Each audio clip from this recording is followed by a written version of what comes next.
Hogwarts Legacy has the potential to be the next RPG of 2022. With the recently released gameplay trailer, I thought I'd go ahead and break down my 3 biggest takeaways and why I'm so excited for this game. Let's get into it. Let's start with the combat. When I first heard about the game, I was unsure and a little worried about how the dueling aspect would work. Magic is such a tricky thing for game developers to master in all ways because you can't compute and control something that's supposed to be supernatural. Skyrim did it by basically using it as a fire flower from Super Smash Bros. Other games like Elden Ring have similar casting, slow removing spells, or constant barrages. You can also use your magic to enhance or create weapons in these games, which leads to magic being more of a complementary element of combat, which is really centered around the physical encounters.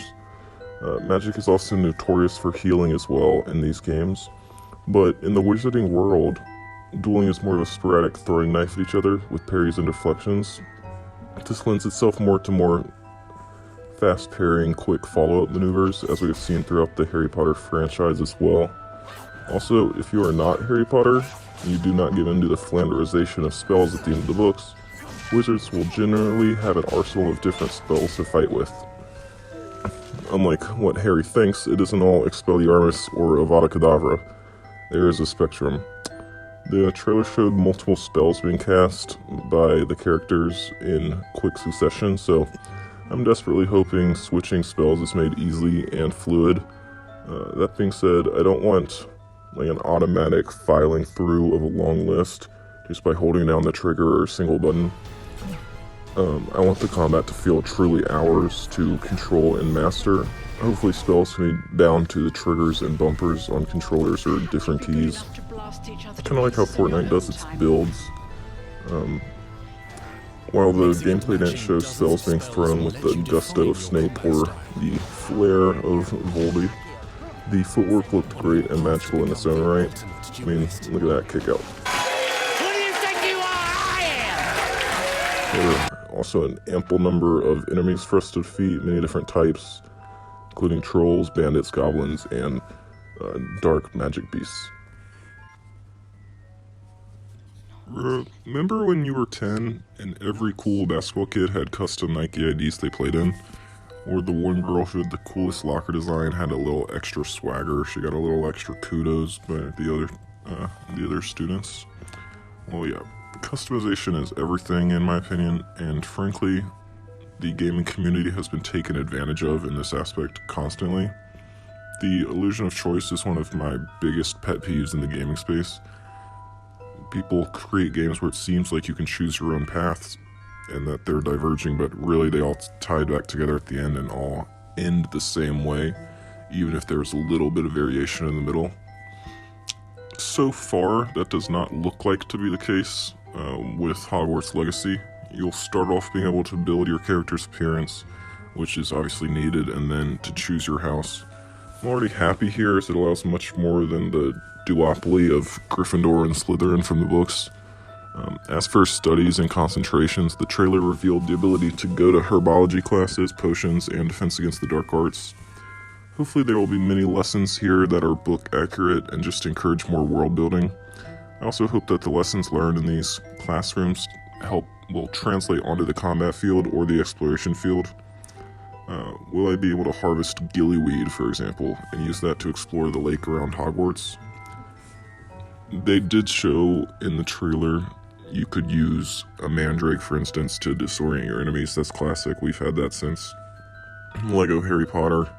And even more, they had some type of mushroom fungus thing that would look like it would just run and like tabletop your enemies. That looks kind of cool, so hopefully they explore that more. About the diverging paths, that isn't to say there can be no overlap in the field, because I still want to get the best of all worlds, but if I'm a budding herbologist, the best we've seen since Professor Sprout, then that is what I want to be. These are all things I will be looking for in future gameplay releases. Right now it's promising, but I wouldn't be so sure there will be hours of playtime available under each. Like hours for herbology, hours for defense against the dark arts and potions. but it looks like magical beasts were given more of an allotment, at least in this trailer. You can even build a cottage to take care of all those that you find, and you can find beasts around Hogwarts and bring them back to take care of and examine. And just take a look at this. This is the most interesting aspect of the trailer to me. Be careful where you choose to explore, as it may lead you down a darker path. He's a bad man. Bad man. He's a bad man. So as you can see, we are saying Avada Kedavra, one of the spells that's usually forbidden, so that's really, really exciting for me. It looks like the good guy has gone bad, or at least we have the potential to go bad if we want to. Here's to hoping a Warner Brothers studio has the balls to actually let us choose the direction our character wants to go in, because, I mean, we all know Bellatrix and Voldemort, they're awesome, so it'd be awesome to follow in their footsteps, or actually be the precursor to them, since this is set in the 1800s. But, I mean, if that's possible, I'll start holding my wand weird and never utter my name again, if that's what I want to do. When it comes to world building, the wizarding world of Harry Potter is definitely no slouch. I mean, no fictional world has been more expounded than this one. Hogwarts Legacy didn't have to do a single original thing to sell tons of copies, millions. They do that with every book and new release. They just capitalize on their own existing world, but the fact that they did show a few things in this trailer that were outside of the box, even if they're just nuances, or they had a couple of larger things, it just shows how much love and effort went into the creation of this game. They showed different cottages scattered around the outside of Hogwarts and Hogsmeade, which will have their own quests and side quests for those characters. So that's really exciting. A couple of vendors there too. Obviously the game will mainly take place in its namesake, but the addition of Hogsmeade was needed, because that's a huge part of stories, and I'm so glad they made that. Starting there, we see that Hogsmeade will be a town full of customization options and enhancements. It's basically the Whiterun of this game for all my Skyrim fans out there, with many vendors there to help us on our way. Then on the outskirts is where it gets interesting to me, at least. They showed different hordes of bandits will be roaming around looking for confrontation. Each one will obviously be lootable to increase our level in apparel. Not only are there bandits, but there are dungeons and vaults scattered around what we will explore, clear, and be rewarded for.